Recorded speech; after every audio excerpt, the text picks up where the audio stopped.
अनी, उठना बेटा, कितना सोएगी? रात को देर तक जागने की क्या जरूरत थी? आज तेरी शादी है और तू अब तक सो रही है। रिश्तेदारों को फिर ताना मारने का बहाना मिल जाएगा। बहुत सर चढ़ा रखा है बेटी को। अनिका वर्मा नींद में ही बड़बड़ाती उठी। आप सुनते हो इसलिए लोग सुनाते हैं, और कमरे से बाहर निकल आई। शादी वाला घर और औरतें गुट बनाकर खुसफुसाहट बुराइयां ना करे, ये कैसे मुमकिन हो सकता है? अनी ने सुना, अरे लड़की तो ठीक से खाना बनाना भी नहीं जानती। छोटी सी नौकरी करती है, घर के काम में तो हाथ भी ना लगावे है। बस गोरा रंग रूप देख लड़के वालों ने हाँ कर दी। इससे पहले कि अनी कुछ बोले, माँ उसे वहां से खींच कर ले गई। क्या गलत बोला तेरी चाची ने जो तिलमिला रही है? देख अनी, तेरे ससुराल वालों को हमने बता दिया था कि हमने तुझसे कभी घर काम नहीं करवाया, सिर्फ पढ़ाई करवाई। और ये भी कि तू शादी के बाद वहां भी नौकरी करेगी। हाँ, धीरे धीरे अच्छा खाना बनाना जरूर सीख लेगी। तो तू भी प्लीज थोड़ा समझ, थोड़ा सुनना, एडजस्ट करना भी सीखना होगा। और माँ की नम आंखें देख वो माँ से गले लग गई। हाँ मेरी माँ, आप जो कहे सही है सर। आंखों पे अन्नी ने शादी के लिए हाँ भी तो माँ पापा की वजह से किया था। ये अलग बात है कि उसे भी अरमान अच्छा लगा था, पर वो इतनी जल्दी शादी नहीं करना चाहती थी। अभी 6 महीने ही तो हुए थे नौकरी करते, और 1 महीने के अंदर ही शादी। पर इतना अच्छा घर बार देख माँ के जोर देने पर हाँ कर दी। अनी और अरमान की शादी खूब अच्छे से हो गई और अनी को नौकरी भी मिल गई। अनी और अरमान दोनों साथ ही नौकरी के लिए निकल जाते और शाम को कभी साथ कभी आगे पीछे वापस आते। अनी की हमेशा कोशिश होती समय से वापस आ जाए, पर कभी काम ज्यादा होने से देर भी हो जाती और घर पहुंचते ही सबका फूला मुंह देखती, क्योंकि सबको इंतजार रहता कि खाना तो बहू अन्नी के हाथ का मिले। अन्नी ने धीरे धीरे अच्छा और लगभग सब बनाना सीख लिया था। जितना हो सके घर को सजाना संवारना भी करती। उसे अच्छा लगता ये सब। वो कहते हैं ना, शादी के बाद थोड़ा बहुत बदलाव तो आ ही जाता है। आपकी प्राथमिकता भी कुछ तो शायद बदल ही जाती है।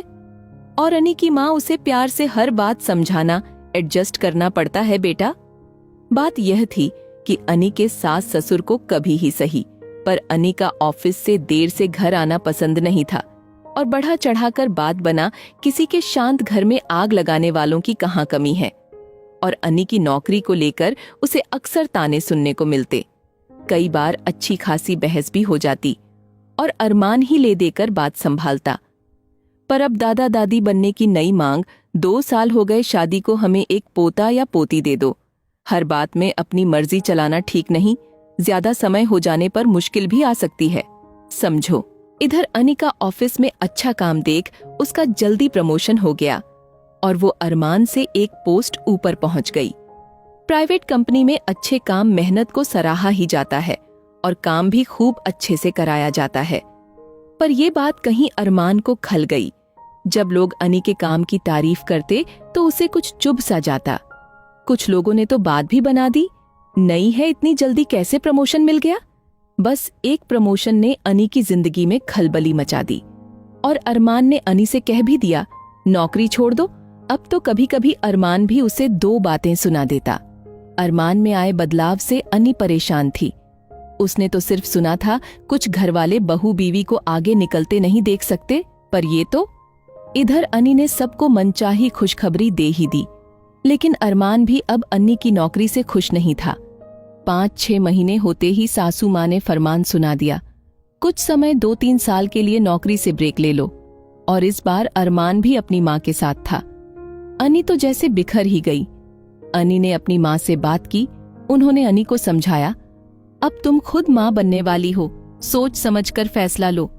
नौकरी तो दोबारा भी मिल जाएगी, पर घर बिखर गया तो हो सकता है तुम्हें फिर दोबारा इतनी अच्छी नौकरी ना भी मिले। तुम जो फैसला लोगी हम साथ हैं। अनी रात भर ठीक से सो नहीं पाई। वो मुंह हफट अनी सही के लिए अड़ जाने वाली भारी सोच में थी। अन्नी ने सुबह जब बोला कि वो 2 साल के लिए नौकरी से ब्रेक ले रही है, पर 2 साल बाद फिर नौकरी शुरू करेगी, सब बहुत खुश हो गए। घर में रहते रहते अनी ने देखा कि दिन पर दिन सास ससुर उसे ज्यादा प्यार मान देने लगे हैं और अरमान तो खुश ही खुश। तो क्या सिर्फ अन्नी की नौकरी सबकी परेशानी की वजह थी? अनी ने एक प्यारी सी बिटिया को जन्म दिया। सब बहुत खुश थे। देखते देखते अन्नी की बेटी पीहू 2 साल की हो गई। अन्नी को बार बार नौकरी याद आ जाती, पर ये क्या अन्नी को मायके और ससुराल दोनों की खुशियों को छेड़ने का मन नहीं किया। अरमान का अन्नी और पीहू के लिए प्यार तो बस किसी की नजर न लगे।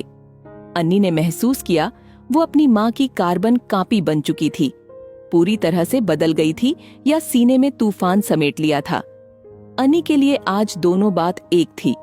किसी ने सामने से पूछा भी नहीं अन्नी इस शांति की वजह क्या है, वो तो खुश थे नौकरी का भूत उतर गया। पर अन्नी का दर्द तो अरमान ने भी महसूस नहीं किया। अन्नी ने नौकरी की फिर कभी बात ही नहीं की। आज अन्नी की शादी को 25 साल हो गए। एक बेटा एक बेटी के साथ वाली हैप्पी फैमिली। पीहू, पीहू उठ जा बेटा, जल्दी उठना, पहले ही इंटरव्यू के लिए देर से पहुंचना है क्या? अरमान आवाज लगा रहा था। अन्नी देख खडेड़ मुस्कुरा रही थी। दादी अन्नी से पहले हाथ में दही चीनी की कटोरी लिए खड़ी थी। अरे मेरी पोती है, टापर है, नौकरी तो पक्की ही समझो। अन्नी पीहू के लिए बहुत बहुत खुश है, पर ये सोच भी कि पीहू पीहू ही रहेगी या वो भी आगे चल मेरी परछाई बन जाएगी।